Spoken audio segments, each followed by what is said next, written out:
Hi, I'm John Montgomery from fxphd, and welcome back to our series of videos covering interesting topics in color correction and Resolve with Warren Eagles.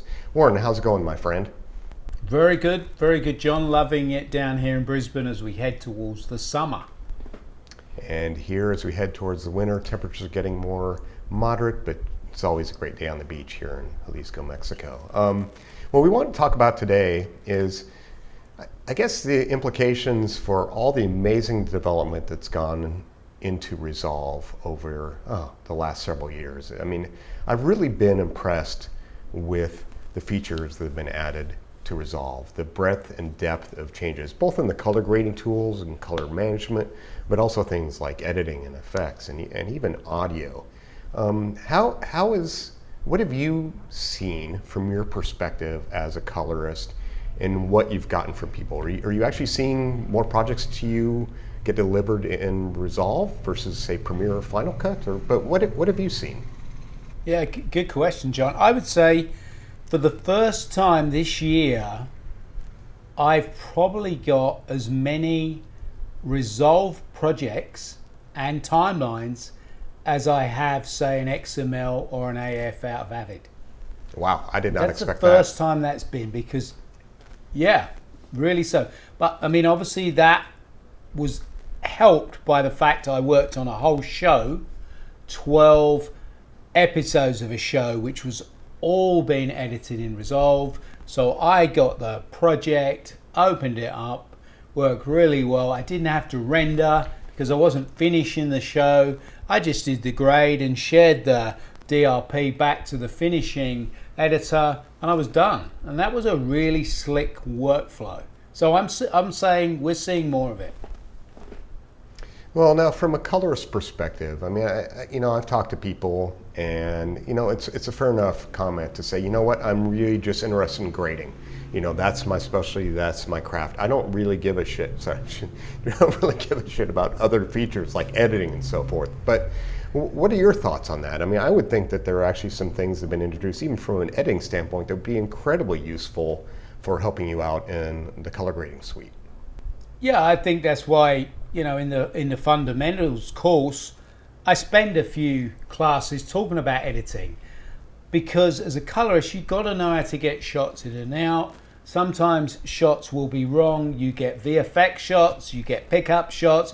You've got to know your way around this edit page. Let's just jump in there. They've made a few improvements in 17.4, but all the time the edit page is maturing. Things like titles, and you can now hover over and get a really neat preview of that. I pick up a lot of this when I'm just cutting promos for the training academy and things. I go, oh, that's new, that's faster, I like how that works. And also you just pick up vibes on forums and things, that things are a little bit better. For me though, I mean, I've never been a fan of conforming, but you might say, well, if it's something a colorist can bill for, then they're losing a little bit of revenue because people are just sending them a project or a timeline and it opens up. I'm obviously not one of those. I've never really enjoyed it, and I found it a difficult thing to bill for. It's conforming. It's always been hard because sometimes it doesn't quite work and you end up budgeting a certain amount of time, which tends to go over. I just want to color, and that's what I enjoy doing, and I think that's what I'm best at. But I just want to share with you, if you've got time, John, this bring in a new timeline. So say I'm working on this cut and the editor says, well, I've got a new cut for it. Now I don't have to bring in an XML then. In this same project where I've already started grading, I've got my grades, I can just import a DaVinci Resolve timeline. So if I go to timeline, I've got one on my desktop that's been emailed to me. It's only small.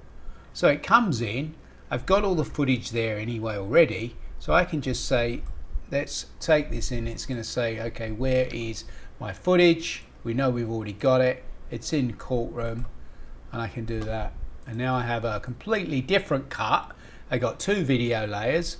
It's going to work because it's come from the same software. I've got a little speed change here. So that's the advantage of this. You're not got that handshaking with Avid and Premiere that you guys have probably all been through before. You know the pain.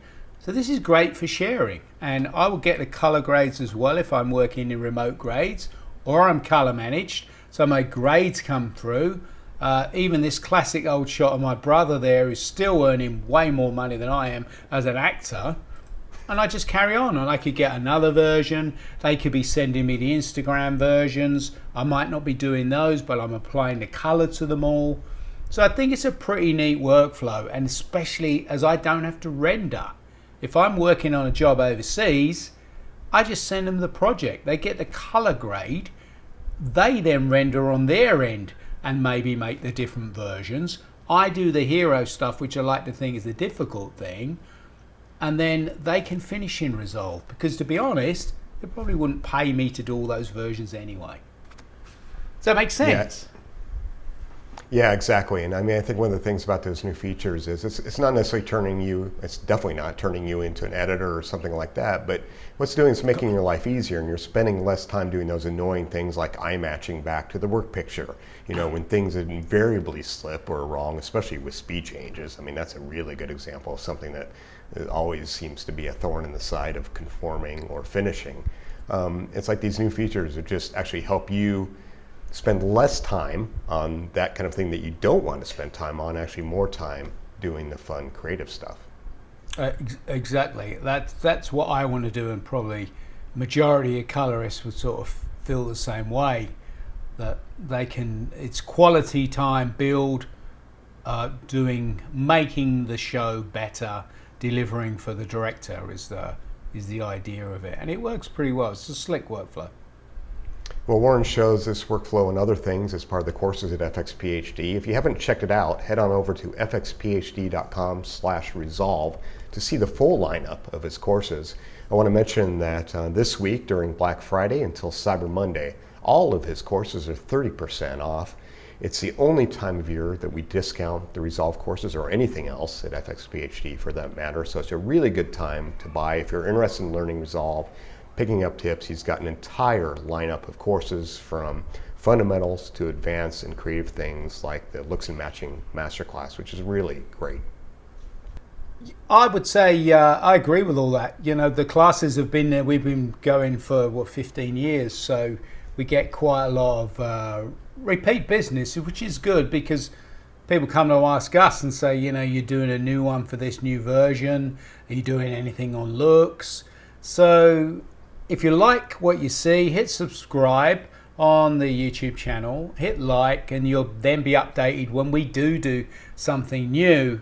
And I look forward to doing some more in the new year.